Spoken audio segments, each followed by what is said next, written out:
was the objective with Chase tonight and just what you see out of 9 pitches? Yeah, I mean, was to get 10 or less pitches and to get 2 outs. And not everything else went to plan. I know that sounds like we hit the nail on the head there, but was just to get him out there and in-game action, but have him fresh so we can regroup and plan what we want to do the rest of the weekend. I mean, Burnsy will start game 1, and then we'll go from there on exactly what Doe's role is and then how he, again, you map out plan A for the rest of the weekend, and that's happened about 0 times since we've been here, but at least we kind of established what we wanted to do, and I think it was a good step for him. Do you think Doelander could start this weekend, or it's potential? I mean, it's an option. So I know he's a guy too. After starts, not after relief appearances, you check in with him the next day, and sometimes he feels great, sometimes he feels sore. So he'll definitely start again before the season's over. I can tell you that. But we'll kind of regroup tomorrow. I know that's not a great answer, but with it being talking about the series already on a Tuesday night, we're short on time for stuff like that. You talk a lot about marching to May, and this year with kind of the school calendar being different, does that mindset change any? I don't think so. I think you want to build up some steam as it relates to lessons learned, confidence from certain situations, get guys more settled into roles, start to really have a true team image of who you are, and you shouldn't go too far outside of that, whether it's a night like tonight where you're fortunate enough to have a lot more runs than the other team, or if it's you're down 3 runs against Auburn. So I think that's what it means to get to that spot. And then 2, the academic calendar is different, but you have a good memory. The big thing is, as a college athlete, you want to get to May because school ends, the weather's great. In our conference in particular, you stay in incredible hotels, or very nice hotels, I should say. You get fed well, media coverage kicks up, Hoover's insane. So, we're all that's going to happen. We do have finals a week later. I know some professors will just have it on the last class day, but Megan does a great job of organizing those guys. So I think it's a similar deal that we had last year, and it's nice to get off to a good start to this month. And you don't want to wish your life away during the season, but it's a good spot to be in right now, is in May.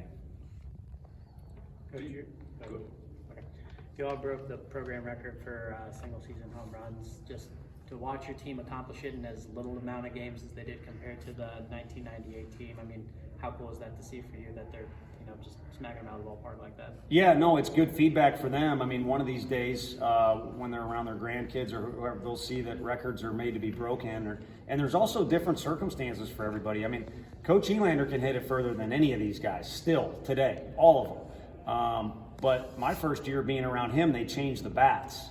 And you could be Manny Ramirez or anybody else, and it was pretty dang hard to hit a home run is what I'm getting at. So different circumstances change and ballparks you play in. And I think, if anything, if we were really to stand here and argue about how they got that, we played a wood bat game. Kyle Booker's, went 3 for 3 with 3 home runs. The only problem is one went out of the park because of the way the wind played, and you could say the same for Ensley's ball tonight. And it works the other way too. Some of our guys got some that just went over the wall, and it happened to be the direction the wind was blowing. So I think it's good feedback for our guys, something they can hang their hat on down the road. But overall, just we want to have good at-bats, and I think it's a byproduct of that. Do you anticipate this team putting up these types of power numbers?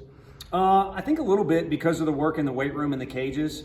And then I'd say the other, combo in that whole deal is having good athletes. I mean, we're blessed with guys, you ask them to do something and they can make the adjustment relatively quickly. And it's not like we got any magic sauce with hitting, but it applies to those type of guys too. I mean, they can get in the cage here on their own and start to figure out what's a better way, to square up the baseball. And then we have good facilities and a bunch of coaches that are willing to help the kids. So repetitions. I mean, father of learning is repetitions or something. Somebody smart said it, something like that. So you saw the potential. Now how many or how less, who knows? And again, circumstances have a little bit to do with that. You talk about going from Friday, Saturday, Sunday to a Thursday, Friday, Saturday. How much does that really change things? I mean, maybe for the pitchers as much as anything, or does it really change much at all? Yeah, I think it pinches both teams the same way. So anything that's there, you should be on a level playing field. And if there's something someone feels real negative, then it's up to you as a player or a team or a coach to just spin it into a positive. You know, scouting report stuff, you got one less day to do it. Well, maybe just be more efficient with your time and don't waste time. So anyway, you know, you got it the same on both sides. And unless you had a pitcher go like 115 pitches or 120 pitches the weekend before, or you know, someone else out of the bullpen get really taxed, then it really shouldn't make much of a difference. It'll be mano a mano for a couple teams in our league on Thursday night. And why wait around for Friday? Thursday night ball is a good thing. You need that fourth starter in the postseason because of that, and the four guys that you have. Do you feel like maybe the conversation of who doesn't start these next 3 weekends of the regular season is maybe being overblown, and the objective is just to have all four of those guys ready for the postseason instead? Yeah, well, I think it's fair to have that conversation if you're in our office or you guys are writing a story, or for the fans that are, you know, now we have loyal fans that want to chat about us. That's a 98% good thing. It can be a 2% bad thing, but I think it's a great conversation. But I think what we got going on in the clubhouse, probably from the leadership, is what's the next thing we got to do? And if you look at this weekend in particular, we've got a guy in Blade who's still building up his pitch count, and you've also got a guy in Chase where he's just coming off something, and we used him on a Tuesday night. So neither one of those guys is expected to, or is going to be really capable of going out there and giving you 8 innings as a start. So we'll roll with it this weekend, and then we'll see what's going on the next weekend too. But you're right. Just ask Cam Sewell. You know, last year in the SEC tournament, and then too, we've been in other situations, you know, where you could use those guys. Been fortunate enough to win a couple regionals out of the losers bracket. Really, you kind of need 5 starters, and I think Xander's proven he can start a game with composure and with stripes. And then I'll come back to that name, Camden Sewell. I got no problem with him starting a game of any magnitude if we have to.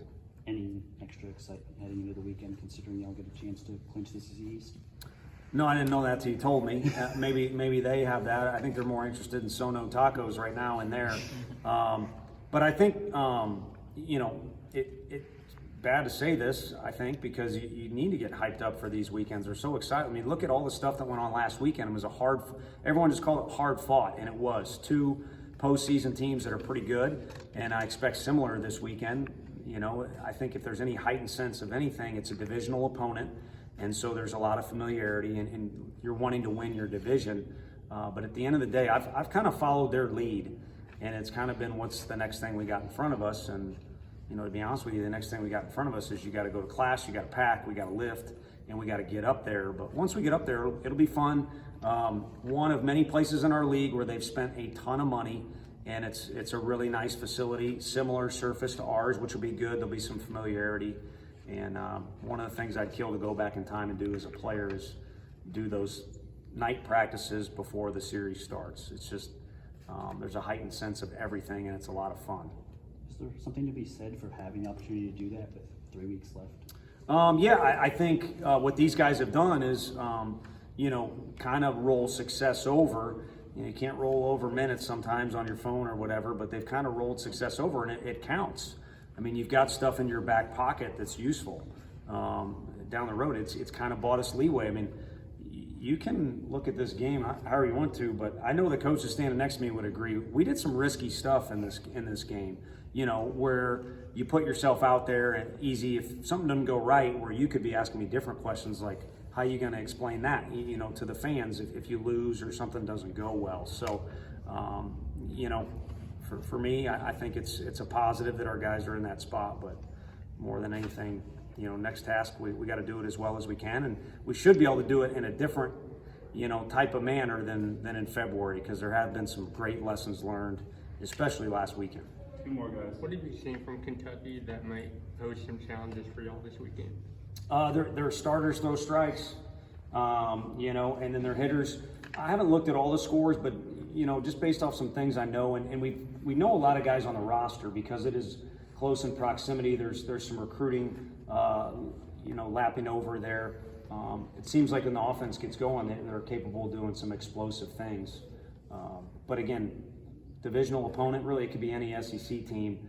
There's going to be a little extra juice to everything. So people are capable of doing things that maybe you wouldn't earmark. I mean, last weekend, homeboy hit a pretty big home run after we walked Sonny, and he doesn't have as many as Sonny. So anything can happen at any moment, and that's why if you are watching an SEC game, you shouldn't go to the restroom unless it's in between innings. Any concern about maybe not playing to the standard with everything that you all have pretty much locked up? I know you weren't aware of the SEC East fact and #1 seed in tournament and all that fun stuff, but any concern about maybe not playing to the standard? Yeah. I think tonight base running wasn't to the standard. I mean, there was a couple goofy mistakes, or like the Blake thing. If you got a guy like Seth Stevenson at third, let that guy wreak havoc in that situation. I don't need to revisit them all, but I think as a coaching staff, we're not paranoid or anything, but you're on your toes to make sure, hey, it's a divisional opponent. We got some good scouting info. Pay attention to it. Make sure you get your preparation in the right way. When you're on the road, you're always kind of on your toes, or have a heightened awareness of we need to get them fed the right way. Sleep is important. So I think performance is tough to say. I mean, anyone tries to duplicate what went on Friday when just kind of it exploded for us is crazy. I think what's more realistic is you're in some games like Saturday. We talked about muck and grind.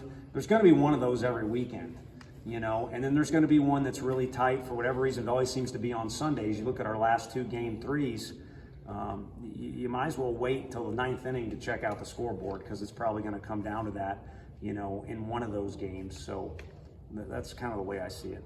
Thanks, Coach.